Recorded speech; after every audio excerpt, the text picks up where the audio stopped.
Dear friends, welcome to my channel Positivity with Geeta Iyengar. Yes, today we are going to understand a journey from being hurt to healing ourselves. Uh, have you been hurt any time? All of us have, right? And as you're a child, when you were a young girl or a boy, and as you grow up, we all get hurt sometime or the other. One is physical hurt. Even today, just suddenly, if I have to go to the kitchen very fast, my toe gets hurt. I say, oh my God. Then next time again I go, again something hurts. Now that hurting, what happens to you? It's, oh, you scream, and then you are very careful. Nowadays, if I have to run, I say, oh, I know there is one stone or there's some projection, so I'm careful. Now this is about physical hurt. You must have seen so many children or adults, they physically hit each other or hit somebody because they are angry.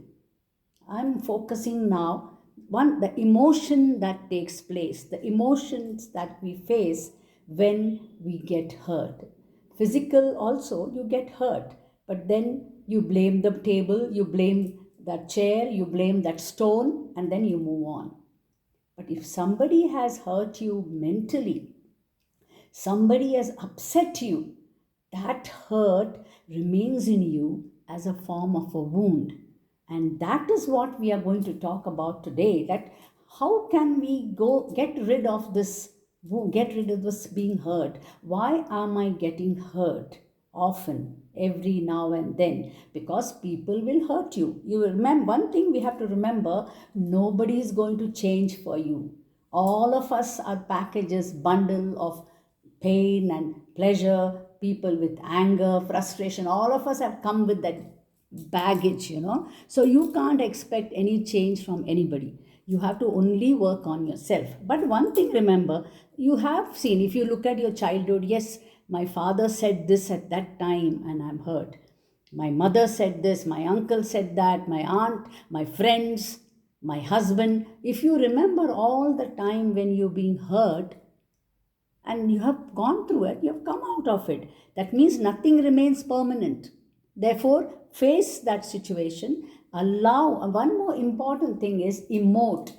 Feel that sadness. If somebody has hurt you out of the blue, somebody has said something, I know we feel bad. Suddenly somebody says something and it hurts you because you have an ego. And it has necessary to have that. And so what you do it, you feel. Yes, you have to feel sad, you have to feel angry, you have to get disturbed. You have to. But that doesn't mean you'll remain sad forever. No. That's okay, done. One thing is, don't get into this. If you want to heal, always remember, don't say, why me? Why these people have to hurt me? Why now? Remove that so many why we ask. Why only I have to suffer? Why only he's hurting me or she's hurting me? You cannot change. Either you're being hurt by your children or you're hurt by your parents, hurt by your friends, hurt by your spouse. Can't do anything. That is how they are going to be. And one more to remember, instead of that why, ask the question, what can I do now? He has hurt me, she has hurt me. And that when the minute you stop that procrastination and that why question, come to the what, your journey begins. Already it has begun from being hurt to healing yourself, because you have every right to heal yourself, because you have every right to be happy. You are a happy soul. So why should you bother? That is their headache. If somebody has shouted at you, somebody has hurt you, you don't have to get that wound. It will happen. If somebody has pierced you with that emotional talk of hurt, it will hurt. But that's it. Move on. Don't have to sit with that problem, because it is their problem, their frustration, their tension, their worry, their issue. The minute you understand this point about them, and they will also have to do the same thing with you. It's not that if I am somebody is hurting me, doesn't mean that I may also hurt somebody, consciously or unconsciously, because that is human nature. And many times you've seen even your moods affect your behavior. Suppose you are very tensed and you are in a very bad mood, we say, don't ask her now, because she will just flare up. There are times Many times we have done, somebody will come and ask in the wrong time and you say, nothing doing, I'm not going to do. But the same thing, if you had asked with the person when he was calm, maybe the answer reaction would be different. So sometimes we also have to change our perspective and look at that other person's. Don't ask somebody who is in a bad mood. Many times we say avoid people, toxic people. But now there is nothing called permanent toxic. There are people at that time, they have a nature. I have come across many of my relatives. You cannot avoid them, but that is how they are. So the minute you talk, you will know, anticipate, this is what the answer I'm going to get from them. And now it amuses me, it's entertaining. I said, I observe, oh, when I ask this uncle of mine or that aunt of mine, this is going to be the answer. And now we are able to observe those things without getting affected, because I'm a precious person. I'm a precious, valuable person, and I need to be happy, come what may. And nobody on earth can make me happy.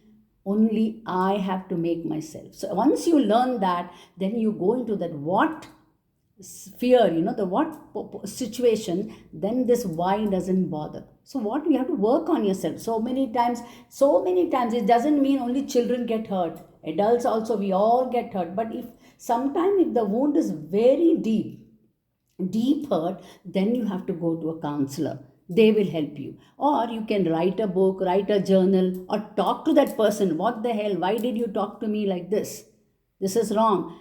Many times they talk on the phone, but I feel it's better that you talk personally and sort it out.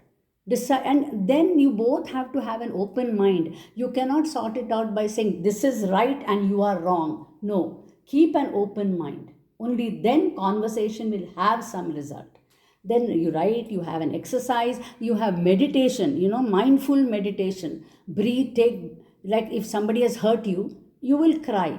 But after that, what? Don't sit and say, why me? Why did they do? Instead, okay, let me now breathe, let me do exercise, let me watch a movie, let me sing a song. Try to compose yourself, because day to day life frustrations will happen. You cannot change this world. You cannot change this people. One thing you have to remember, only thing you can do is work on yourself. And that's the way your journey begins. Whenever, and it is not a journey, one time journey, every day, morning to night, every day, it's a journey from being hurt to healing yourself. And that's the wonderful thing that you're doing. If you can heal others, it's a great thing. That's a lovely thing. But you also have every right to heal yourself. How to heal? You realize, okay, this one has hurt, or something has happened to me, my heart is beating fast. When that's what happens. If somebody shouts at you, you're so upset, you start crying. It's okay, there's nothing wrong to cry. But don't keep on crying and don't keep on victimizing yourself. You see, this person has always hurt me, this is what. No, that is absolutely rubbish, because it's spoiling your happiness. Because you're all the time crying. What else are you doing? The other person is forgotten. He or she who has shouted at you, hurt you, has gone ahead. You are stuck with that emotion, which is not right on yourself. Don't try to hurt yourself. You are hurting yourself now. So learn to heal yourself. Learn to be happy. Learn to welcome. Okay, fine, this is how they are. And when we realize that, in fact, it's a long journey every day. I'm not, you have to be calm. You have to do all exercises where you can be calm, but you have so have that doesn't mean you're going to excuse that other person's mistakes. No way. You have to make them understand that what they did was wrong, without hurting yourself, without disturbing yourself. If you're able to do that, your journey has begun. And once you do that, you see you are in control of your emotions. You cry, come out of it. Just like you laugh and you come out of it. And you'll be a happy person. So learn to do that, exercise, work on yourself, have empathy. And on the other person also, understand there's something wrong that has happening. That's why he or she has scolded you. Understand that. We are not here some great soul to judge people and bracket them and say this is wrong, this is right, But we are, at the same time, we have to voice our opinion. We have to tell them that what you did is wrong, better improve yourself. So once we do that, we'll be happier souls. So friends, try to start this journey. Stop asking why and stick on to the what. move on and be a happier person. So, thank you once again for listening to me. And please subscribe and ring the bell icon. We'll come again with another topic. So, whenever you get hurt, start the journey of asking the question, what? Work on it and be a happier person.